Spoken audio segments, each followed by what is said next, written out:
Alright, it is patch day, and today we have the Rogues of Runeterra, patch 6.5, where we get Jhin, new star powers and bundles, new storyful adventure, new event, I know about the story adventure, new battle pass, and Akshan into Path of Champions.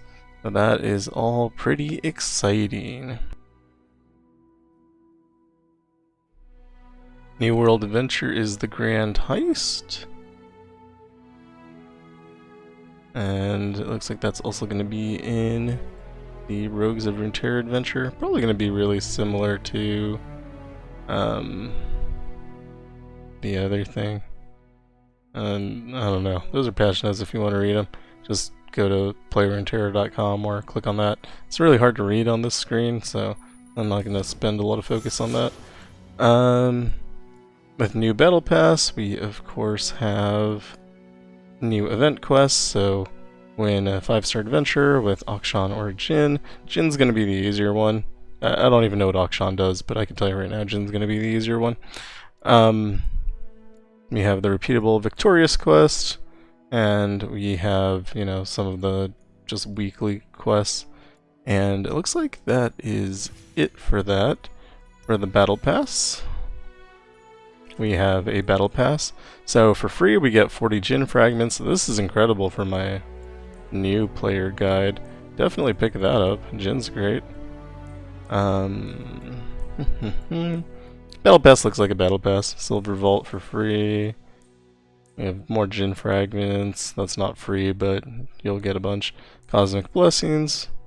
There's some Akshan fragments for free. That's cool. And then Shurima Gold Star Vessel, that's really what I'm looking for here. What are our Gold Star Vessels and Nova Shards? Shurima Nova Shard, Demacia Silver Star Vessel, Runeterra Star Crystals, Silver Reliquary for free will help my free account, Targon Silver Star Vessel, Shurima Nova Shards, Platinum Vault, Shurima Nova Shards. So it looks like we're mainly hidden on Shurima here. Then Shurima Major Gemstone Vessel with a Runeterra Gold Star Vessel. So this will give you some Nova Shards. You can get lucky and get an entire Nova Crystal for free. So obviously you always want to max out your battle pass. Looks like a battle pass. I don't know why I talk about that. It's always the same. The battle pass looks like a battle pass. Yep. For the Emporium, or the featured store, I guess, we have the Battle Pass, we have the 4-star bundle, which will give you fragments and gold vaults. That's not the celebration bundle. Where is the celebration bundle? Is there a celebration bundle? This costs a bunch of 4s. I guess Jin's deal is that he likes 4s. I would not purchase this, but I guess you can if you want. I don't know what the +2 here is. I guess it's just referring to the gemstone vessels. Where is the celebration bundles? Are they not a thing? I'll be right back. Well, whatever. I assume the missing celebration bundles is some sort of bug that will be fixed later. I can't find them. There's nothing in the patch notes actually about celebration bundles, but there's also nowhere to purchase the relics, which seems like it's an issue. I would call it an issue. But when they are available, those relics are Scoundrel Hunter. This is Akshan's. It's an epic, gives you Challenger and power when you play a champion, summon a Warlord's Palace, or advance it 2 rounds. I think this works with his star powers, but I'll need to read those in a second. And we have Whisper. This is Jin's. Power your skills, deal 1 extra damage per stunned enemy. If you can stun a lot of enemies, I guess that will be relevant. Might have some use on Annie. Yasuo doesn't really use skills, so it's not going to help him very much. I don't know if this is very good. I think it might be bad. You can stun a lot of enemies with Captive Audience, and if you're doing that, then when you attack, you'll do slightly more damage than if you just use Captive Audience to deal damage, so I guess it's fine, but I don't know. I don't know that it's like significantly better than like Luden's Tempest or Big Guns in practice. It's probably fine. Alright. So there are a lot of videos that I have up that use Jhin, so if you want to know more about him, you can look at those. Basically, what you want to do on him, you don't even need Epic Relics. It's use Curator's Gatebreaker and Riptide Battery, and so I'm using 2. You can use 1 in Luden's Tempest, or something like the Beast Within or the Troll King's Crown to give yourself Overwhelm. I like 2 because you just kind of fill up the board with skills, which automatically levels Jhin when you play him. So the Curator's Gatebreaker triggers Plunger, and then the Riptide Batteries go off. You get, I think, 8 triggers, plus usually some Lotus Trap, and basically you create a bunch of Captive Audience in your hand, and you kill most of your enemies' units anyway, and then you just kind of win the game. Jhin is, I think, one of the champions where having Jhin available in your hand is better than not, or on the board rather, is better than not. And Jin's constellation is a 4 because Jin's really into the number 4. I don't know. This is what I've picked up from all of the 4s. So, Beauty and Death is his 1-star. For every 4th fast spell, slow spell, or skill, create a Captive Audience in hand. This is a 2 cost, deal 3 to an enemy or stun an enemy. This 2-star is setting the stage, plus 1 starting mana. When an ally plays a skill, grant them +1/+1. So Riptide Battery counts as a skill, so when you drop Jhin, he becomes like a 12/12, usually levels and becomes 13/13. That's kind of why Overwhelm is nice on him. You have Beauty and Death 2 as the 3-star. Every 4th spell, fast spell, slow spell, or skill you play, create a 0-cost Captive Audience in hand. That really helps. Stunning is really good in this game. It's hard to undersell how good stunning actually is, because stuns don't really care about anything except for spell shield. So if there's a 100/100 attacking you, you stun it, and then it may as well have not have existed. So Jhin creates basically infinite stuns, and then playing the Captive Audience works towards creating more Captive Audiences. Usually you can trigger a Lotus Trap, stuff like that, and basically as soon as he's on the board, you should have unlimited control over the opponent's board, and then you win the game. His 4-star is Explosive Finale. This is good because you can kill a bunch of things outside of combat. We have Mana Flow as the 5-star, of course, just gives you a mana gem, and his 6-star is Death in 4 acts. Your spells and skills deal 2 extra damage. Stunned enemies take quadruple damage. This is more or less, honestly, I don't know if it matters because everything's gonna be dead anyway. Like, you have so much control over the board. Like, I don't know if it matters, but it'll definitely be enough to deal with the health pools of deadly enemies, and so you'll be able to remove them. The bonus stars are Star of Bounty, 1 reroll, 100 gold. Star of Legends, your support champions have Vampiric Scepter. That's fine, I suppose. You can take damage in the couple of rounds you're waiting to get Jhin on the board, so maybe it's helpful. We have the Stagehand with Shadow Totem. I don't think this really meshes, because Stagehand is a play effect, but it'll give you 2 blockers, which I guess is fine. Your spells acquired in Adventure give you Predict. Predict's pretty good. And Star of Wonder's Mystic Shot does 2 extra damage. That's fine, it's not really big. And then of course we have our powers that don't really exist. And then for his actual constellation, his Star of Blessings there, easily accessible. Then we have the 5-star and a gemstone power. I think that's fine. Going up top, we have the 4-star, which is blocking a Star of Legends. I don't love that. And then, of course, all of your gemstone powers are right in a row, leaving the one that you might actually want. So either the 50 gold or the 100% XP towards the end, and that is inaccessible, which is bad. And then you have your stars here, leading to your 6-star power, your other bonus stars. I think this is fine.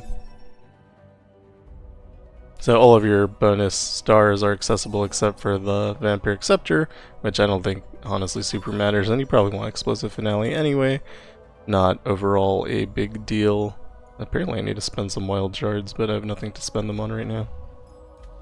I could spend them on Akshan like immediately, and then that would get them out of my pool. So, let's do that.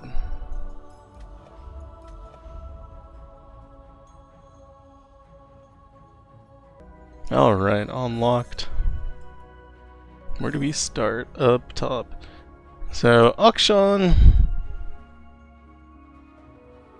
I don't know what this constellation's supposed to be. I mean, it's just 2 weapons, flowy cape. I'm sure it's fine. We have Going Rogue. When an allied landmark counts down, give allies +1/+0 this round. I'm just trying to spend some wild shards here. Sentinel Business. +1 starting mana. Game start, summon a Warlord's Palace. Warlord's Palace has countdown 8. Create a Relic of Power in hand. I don't really care about this card. But it's like his build around, so hopefully it works out. Countdown 8, create a Relic of Power in hand. When you target allies, advance me 1. Sure. So we're going to be trying to target our allies a lot. And then Going Rogue 2, your countdown completion effects activate twice. So you'll get 2 Relics of Power. And when an allied landmark counts down, give allies +1/+0 this round.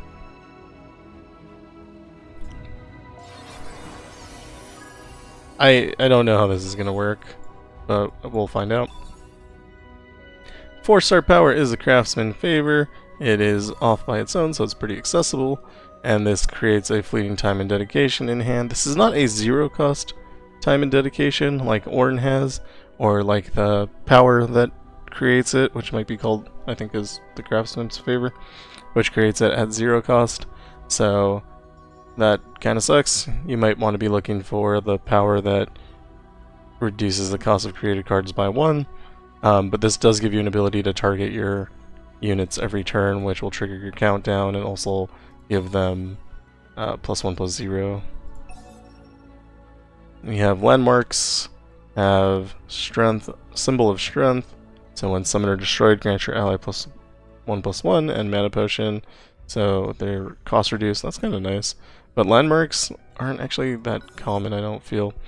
You then have your 5-star here, which is of course a mana gem, which is blocking units you acquire have the phase favor. That sucks because that's probably pretty good because you want to be targeting things, so giving them faded would have been good.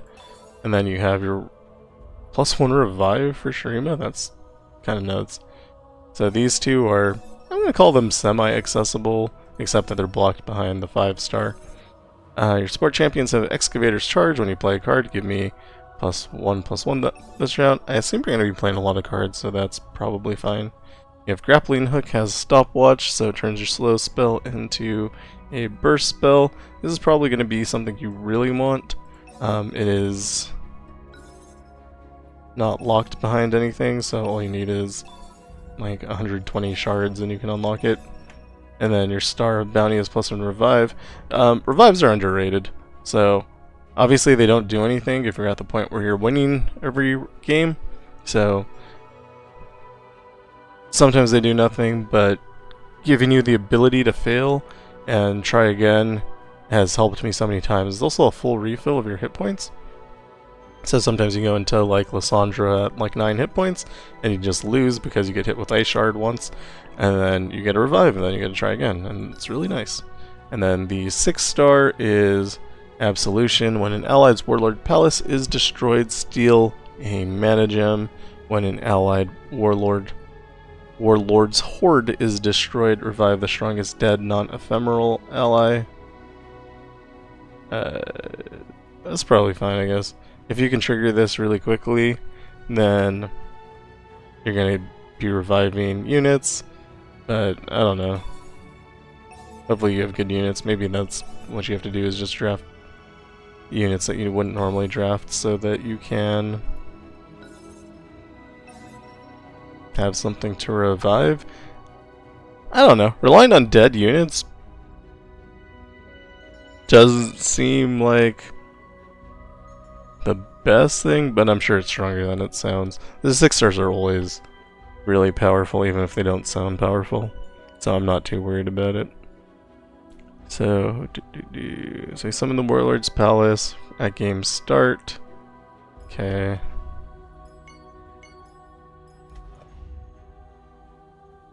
And then the card itself, since it's new to Path of Champions, we should probably look at it. When I'm summoned or strike, summon a Warlord's Palace or advance it 1 round. When Warlord's Palace has finished its countdown, you level up and summon a Warlord's Horde. This is the stuff that's impacted by the 6 star.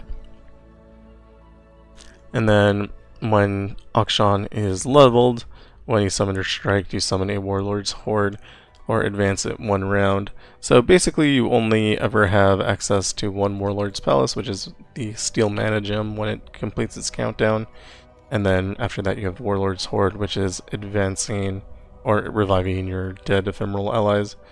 The champion spell is Grappling Hook. An ally you targeted this round strikes an enemy, so you do need to find a way to target, otherwise the spell is unusable. And of course here's your Warlord's Palace. Countdown 8, landmark. When you target allies, advance me 1. When it finishes its countdown, it creates a Relic of Power, which is predict 1, then draw 1, or wait, what? Pick 1. Predict, then draw 1. Summon a Sandstone Charger, or grant all allies +1/+0. Reading is hard. So you pick one of those 3 effects. What's best is really going to matter on the situation. There's your Sandstone Charger. So this guy will never be able to be revived from your 6 star power. Then Warlord's Horde is also countdown 8 when you're targeted. And then it creates a Sentinel's Horde in hand, which is play either the Absolver's Resurrection, which grants all enemies vulnerable, and creates in hand a 0-cost copy of the strongest ally that died this game. Font Power, draw 2, your cards cost 1 less this round. This could be kind of interesting. And Shield of Sentinels, grant your champions everywhere, spell shield and +2/+2 everywhere is nice. I feel like Absolver's Resurrection is probably how you end up winning the game though, so you might be looking for Overwhelm and, I don't know, probably something like Stack Deck, which just gives stats to everything in your deck. Might be good. I don't know. I'm just a guy. Let's just toss this on him. So, that is what is new with champions, and there's still more to talk about. We are at 70 champions, so if you wanted to do a monthly challenge with one of each champion, you can now do that. Alright, I am in Weekly Nightmares. I don't think this helps me at all. In World Adventures, we now have the Grand Heist in Shurima. This is a 3.5 star adventure. Special rules are a Killer Among Us round end. If one of the foe's units was killed this round, grant their units +1/+1. So this is kind of Dawn Speaker's power, which I don't know, I guess is fine. And you're probably going to get a gold star vessel for each region on completion, which is pretty cool because that's how you get Nova Shards. I have no idea how hard this adventure is going to be. It's a 3.5 star, so it should be reasonably doable.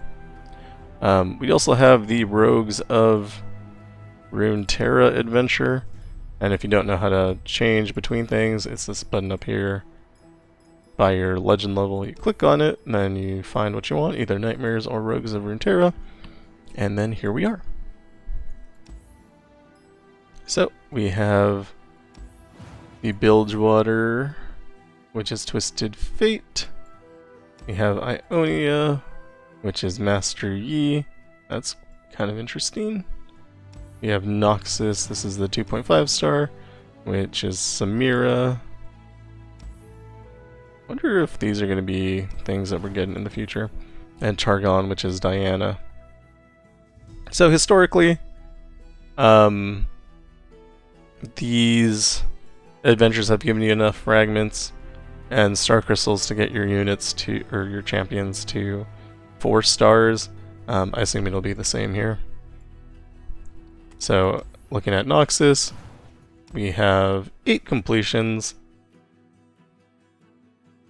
and you start with 15 fragments, and the special rules are all-out brawl. When any player plays a unit with 5+ power, grant it can't block, it starts a free attack. So if they have a lot of those, that might be a problem for you. And then the special rule baseline for all of the Rogue of Runeterra adventures is I'm assembling a team.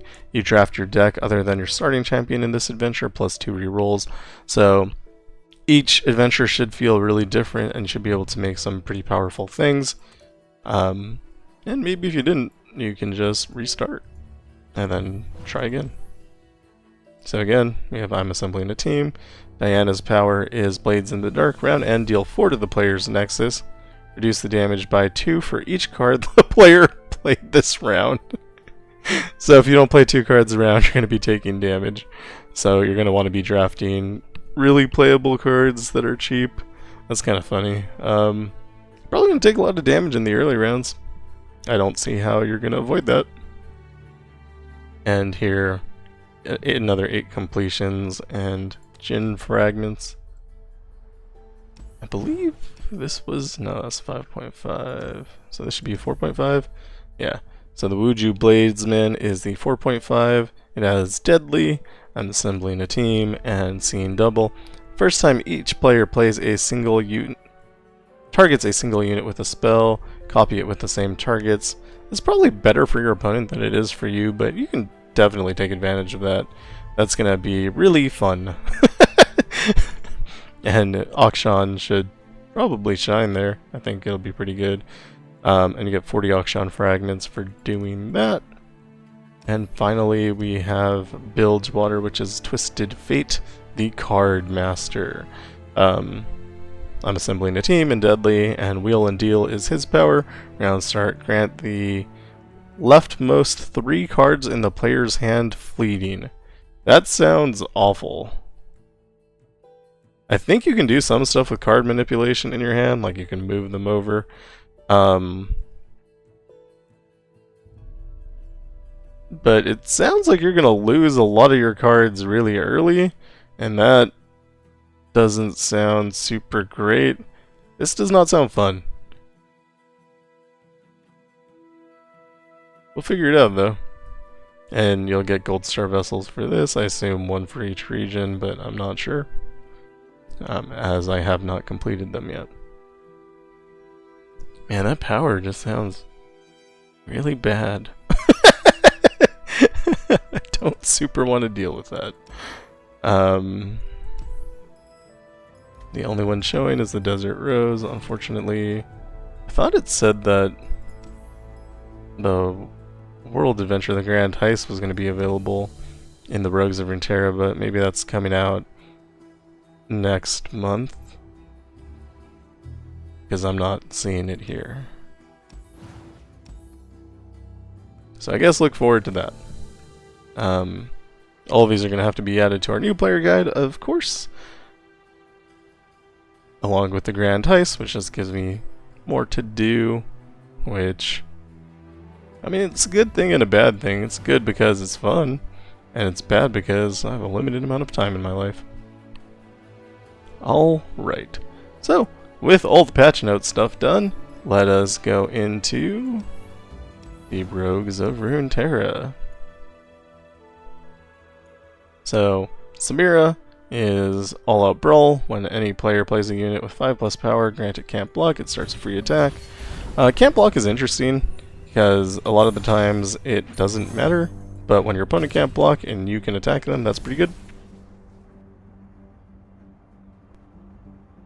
And so 5+ power, Lee Sin's not going to count here. Kindred is only 4, and Senna is only 4. So I think we're going to take Lee Sin because he has a couple things that have targeted spells, and we're going to see how that works with Akshan. Our power, Follow the Wind is good.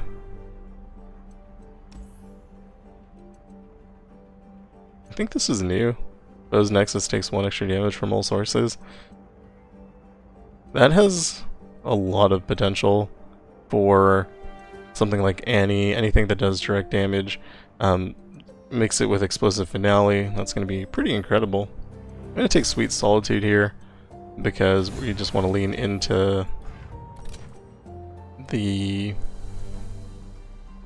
whatever, I don't even know what I'm saying.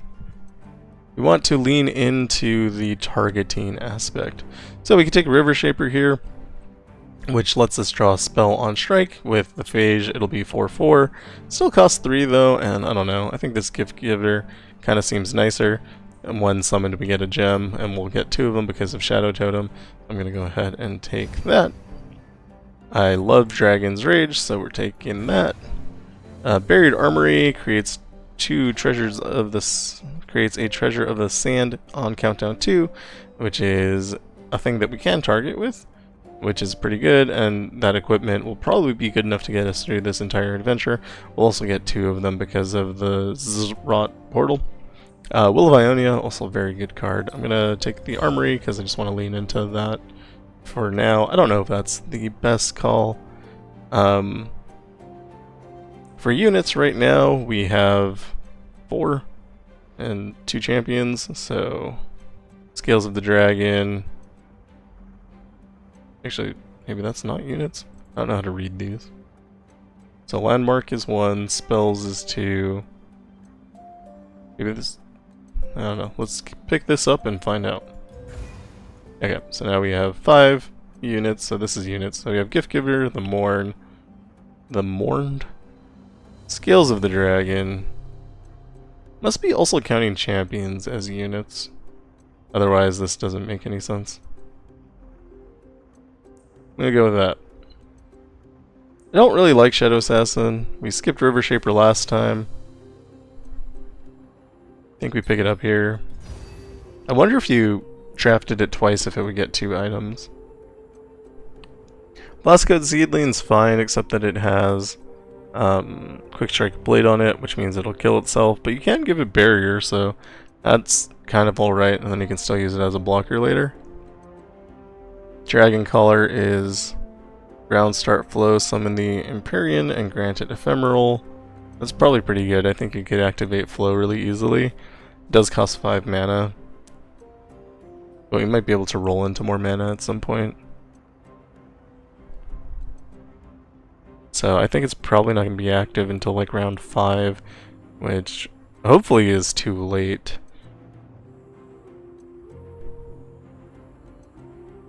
And I'm probably never taking Sacrificial Scholar. I'm going to take Dragon Collar, see how it goes, but I think it's probably wrong and you probably wanted the other thing instead.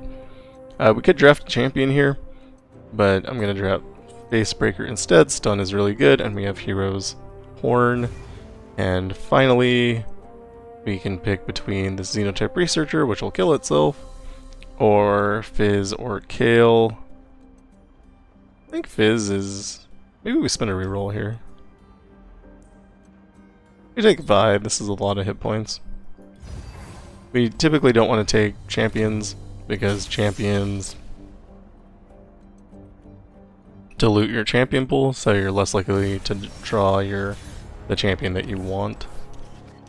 But, I don't know, 5 hit points seems good. Also, we don't have the level 20 power that summons a champion at game start, so it's a little less bad. So we definitely want to play a card here so that we can do a target. And then if we attacked with both Mourn, they're going to get recalled to our hand. I'm not sure I want to do that right now, so I'll just recall one. Then we did draw our champion. If we play him, he will die to the Nox Crya Arena, so we're probably not doing that. We want our opponent to attack. I'm not sure if they will if we do nothing. They don't. Okay, that's fine. We made a bunch of Treasure of the Sand because our countdown effects happen twice. That's something I need to think about because that is too many Treasure of the Sand. We do have 7 mana available to us, so it's fine for us to drop the Mourned again here, kind of as a passing move, and then we drop our Akshan, make him a little bit bigger, and then make him even more bigger. Then I think I still don't want to attack with that Mourned, leave it as a blocker. Guess I should have because they couldn't block, and that would have won the game. So, oops. Relic of Power, we could predict and draw one, but we don't have any mana. We could summon a Sandstone Charger, but that does nothing, so it looks like we're going to be granting allies +1. And those guys will kill each other because of Nox Cryo.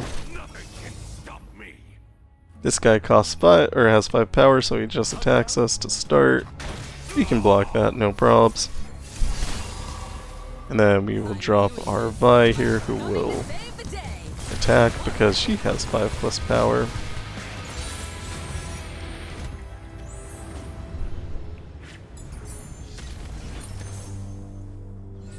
Overall, I'm pretty happy with that. We'll take Sandstorm because it's incredible. Then we have a choice between Slotbot's Solitary Monk and an item chest. I mean, I drafted my cards, so presumably I like them all. I'd probably get rid of Scales of the Dragon, though. I think that's fine. Arena Bouquet can be kind of tough because his units get +1 for each card in the player's hand. We're going to have a lot of cards in our hand. Especially if we played Buried Armory. So you might not play Buried Armory. We get the opportunity to block both of these. We're going to block both of these. Making them not have units in hand is very good for us.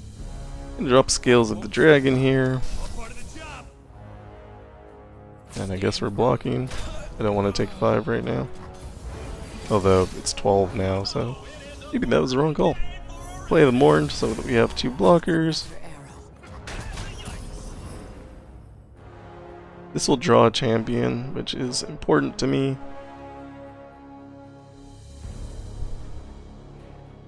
So let's go ahead. I don't want to waste the stun though. If we play River Shaper, it's also a waste because it has Shadow Totem. So we do want that Shadow Totem active. This guy can't block. Go ahead and target that, make it stronger. We could target it a bunch of times and trigger the Warlord's Palace. I think that's probably okay.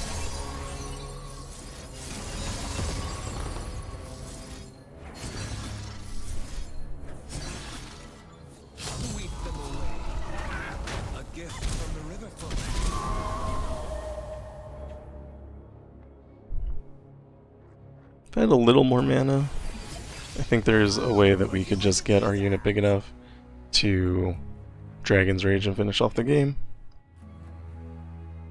I'll play Scales of the Dragon here. Do have to block with something.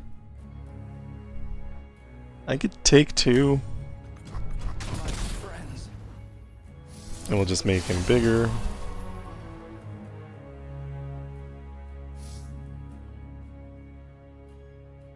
I do want to spend 3 mana here, so I guess Dragon's Protection.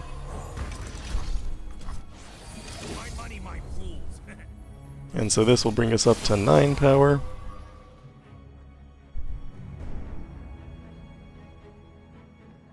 We need 7 mana. But we can do Resonating Strike. Then Dragon's Rage finish it off.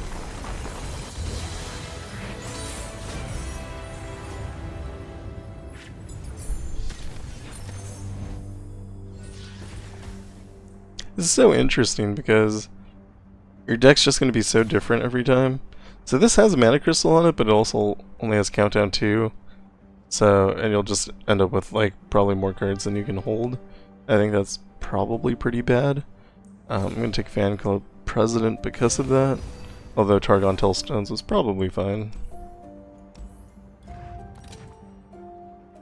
We'll get rid of Scales of the Dragon here, like I said.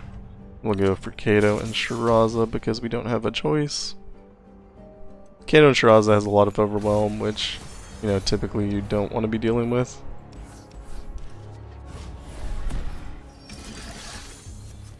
Play the Mourned. Play the Mourned. Grow a the Mourned. Attack with 3 the Mourned? It seems fine. Play the Mourned. These are blockers. Give this one +1. Play the Mourned. Block with our blockers. I think we save this one for later. Play the Mourned. Grow the Mourned. We attack with everything. Do we win? Yes, we do.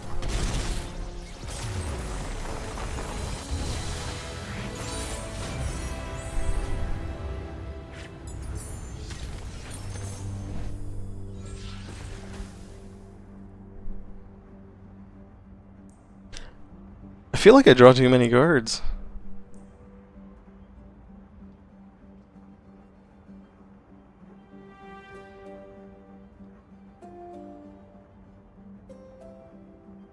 Take Swole Squirrel because he's cute.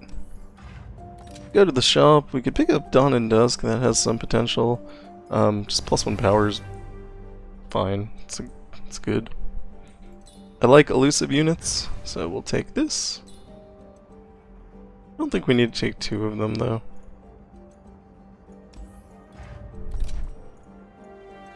Then we can cut more cards. I think Buried Armory might just be too much. It just fills up our hand immediately, which I don't super love. I feel like I don't want to play it because of that. The ability is kind of nice though, but we're also not playing with static units on the board right now, so I don't know.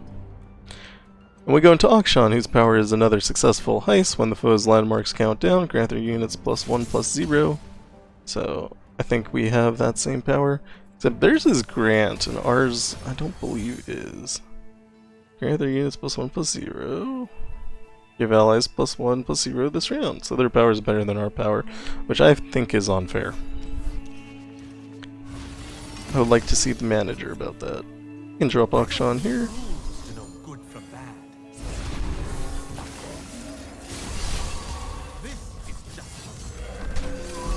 Sandstone Charger has nothing on us. Their Akshan's better than our Akshan. Probably shouldn't be surprised.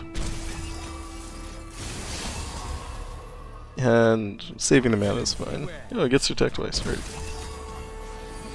So we will want our 5 hit points from there. Do need a way to challenge. I think putting Challenger, so like Chosen by the Stars, is probably going to be pretty good.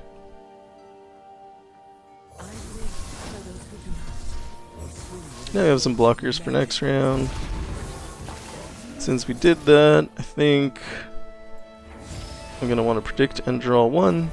That'll give us a grappling hook, which means we can remove their Akshan. And then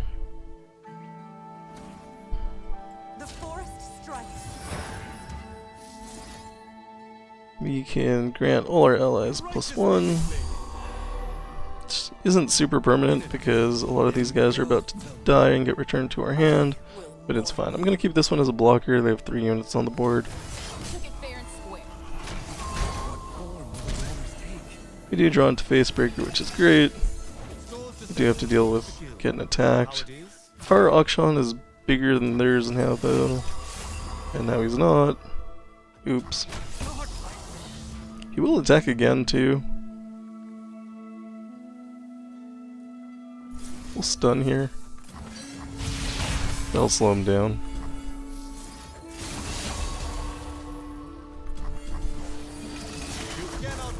Her buy should be huge now.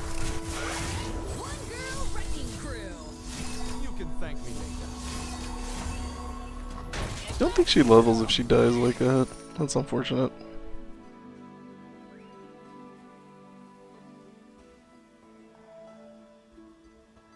I think we're doing okay. I think we're doing better than we look. Sweep them away. A gift from the river folk. Righteously reclaiming. Okay, that spell shield just kind of ruined me. But up until that spell shield, we were doing better than we looked.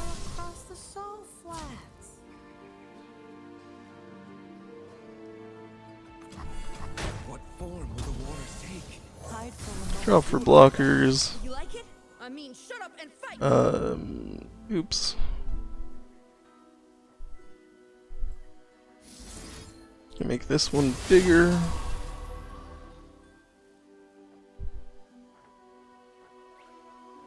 I think I played this guy too, so we can get an Empyrean next round. He doesn't have Overwhelm, so he's pointless. Struggle. What's another arrow?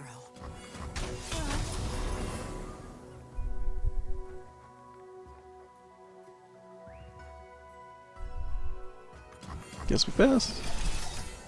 Oh, I forgot to play second spell. What's the whole point of this guy? They have so much power. It's so hard to deal with. Okay. Well, Sonic Wave, give this guy Challenger. Oh, Resonating Strike. Now we can remove him. We attack with both. That'll give us nothing on the board, which isn't great, but I think it's fine. Their units are bigger than our units. Oh no, I have no blockers and they have units with power. This still leaves us with no blockers.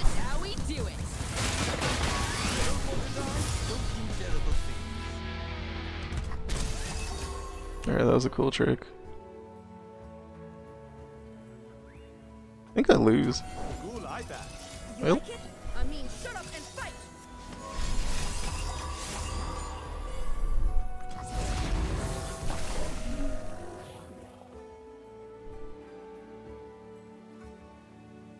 If I play this, we make 2 blockers, but they need to play another card, otherwise I 100% lose.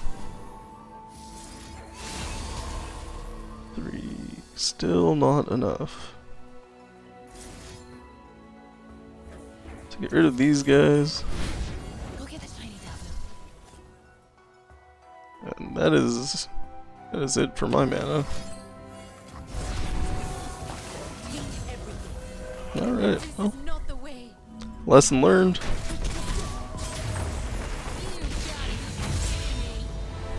So I could have played much differently had I known what was going to happen to me.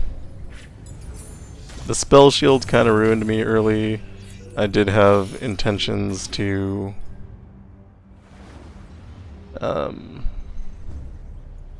sandstorm away Akshan, which would have helped me a lot. Forgetting that when they play a unit that has over 5 power, they just get a free attack. That hurt me a lot. So that's something I'm going to have to pay attention to. But overall, that wasn't, I guess, too bad. I think this is actually a fun deck. It never felt like I was low on cards. I don't know if that was a result of my drafting or just the deck in general. So, but it never felt like I was low on cards, which is really nice. And despite the star power giving give not grant, still felt like our units were like reasonably powerful.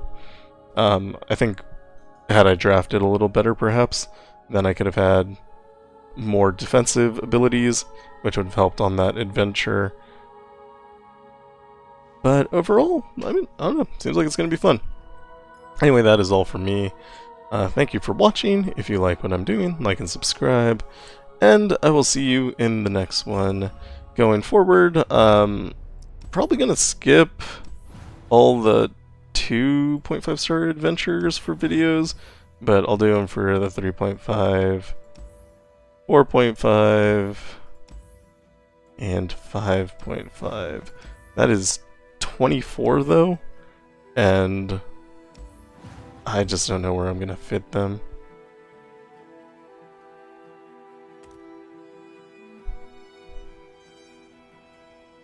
Yeah, I don't know. If you guys have advice, let me know. Otherwise, I really don't want to be making 3 videos a day, but if that's what we have to do, that's what we have to do.